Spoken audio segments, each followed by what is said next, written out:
My dear students, मैं अपनी second session में आपका वेलकम करता हूं। आज हम शॉर्टहैंड के पहले चैप्टर कॉन्सोनेंट से शॉर्टहैंड स्टार्ट करने जा रहे हैं।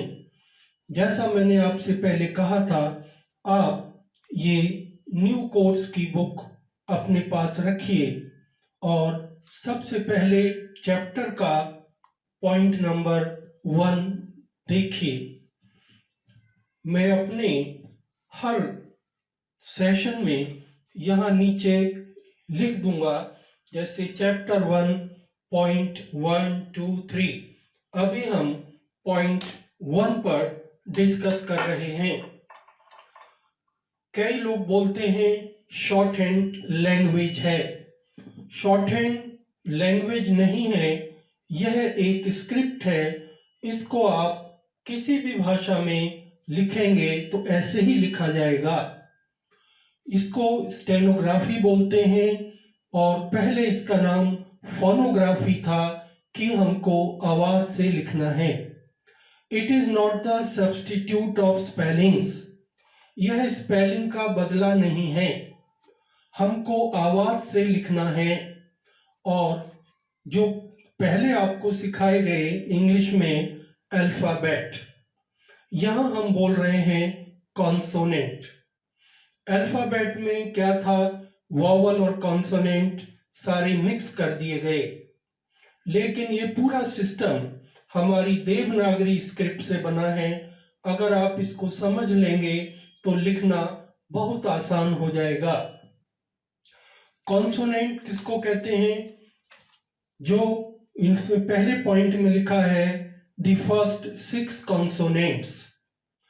कॉन्सोनेंट्स मतलब व्यंजन। टोटल लिखा है 24 कॉन्सोनेंट्स, 12 वॉवल्स, 4 डिप्थोंग्स। लेकिन अभी आपको दिए जा रहे हैं स्टार्टिंग में 6 कॉन्सोनेंट्स। कॉन्सोनेंट्स स्पेलिंग नहीं है। कॉन्सोनेंट्स को आप ये जो आउटलाइन लिख रहे हैं, जैसे आपने लिखा पी, पी की ये आउटलाइन है। इसको अल्फाबेट्स भी बोलते हैं, आउटलाइन भी बोल सकते हैं, स्ट्रोक्स भी बोल सकते हैं, करेक्टर भी बोल सकते हैं, सिलेबल भी बोल सकते हैं, लेटर्स भी बोल सकते हैं।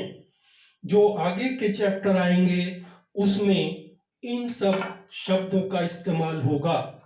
लेकिन अभी आप इसको बोलेंगे कॉन्सोनेंट्स। टोटल कॉन्सोनेंट्स आपके 24 हैं और अभी आपको 6 दिए जा रहे हैं। पहले ये एक लाइन आपने लिखी, इसका नाम रखा पी। लेकिन याद रखिए कि जब भी आप इसको पढ़ेंगे आपको पा की ध्वनि आएगी। जैसे आपकी बुक में लिखा हुआ है अप, और पी को जैसे बोल्ड किया तो वो क्या कहना चाहते हैं कि ये साउंड पा है। लेकिन इसको इंग्लिश में नहीं लिखा जा सकता, तो पी लिखा गया है।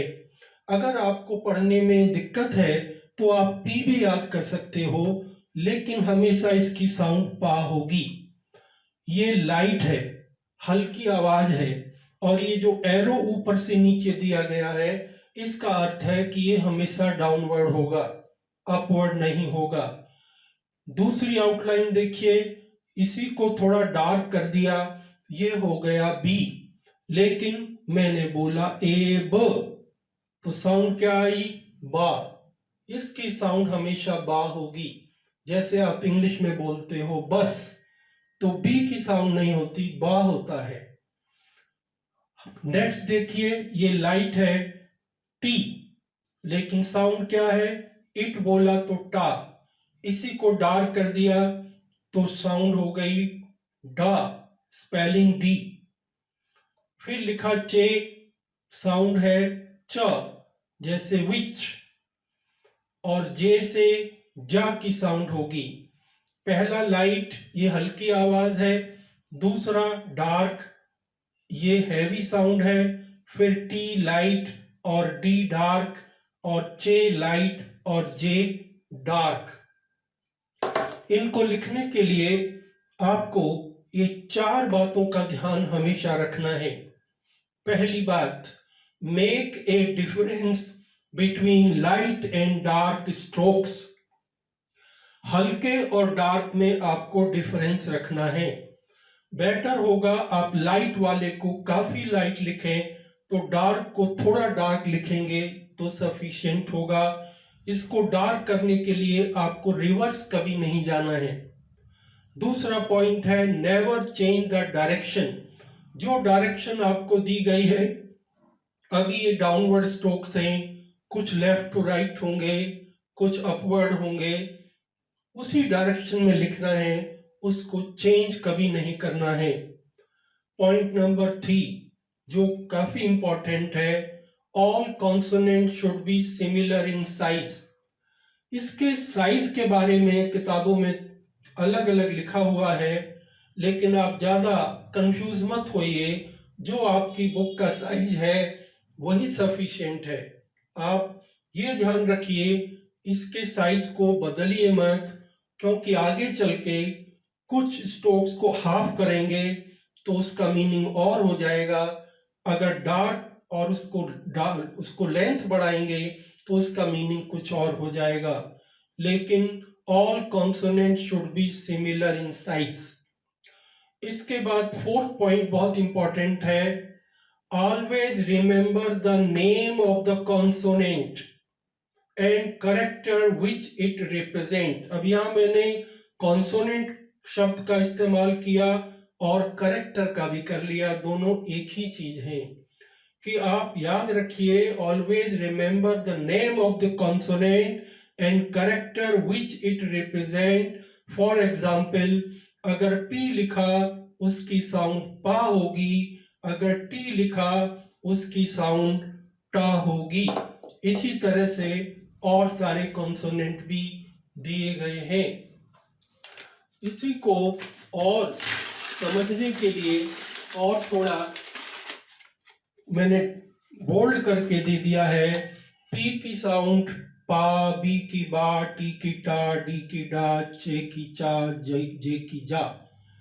आप PBTD भी याद कर सकते हैं, लेकिन साउंड इनकी हमेशा एक ही होगी। और ये पहले 6 कॉन्सोनेंट हैं पॉइंट नंबर 1 में। इनको आपको लिखना है, इनकी प्रैक्टिस करनी है। कुछ स्टूडेंट्स हैं जो ये पहले कर चुके हैं, उनका रिवीजन हो जाएगा, वो भी इसकी प्रैक्टिस करें। और इसी से संबंधित, जैसा मैंने पहले कहा, मेरे दूसरे वीडियोस अवेलेबल हैं। वीडियो नंबर पार्ट 1 और पार्ट 2 दोनों को आप पढ़िए और सुनिए और समझिए। डिटेल में इसके बारे में बताया गया है।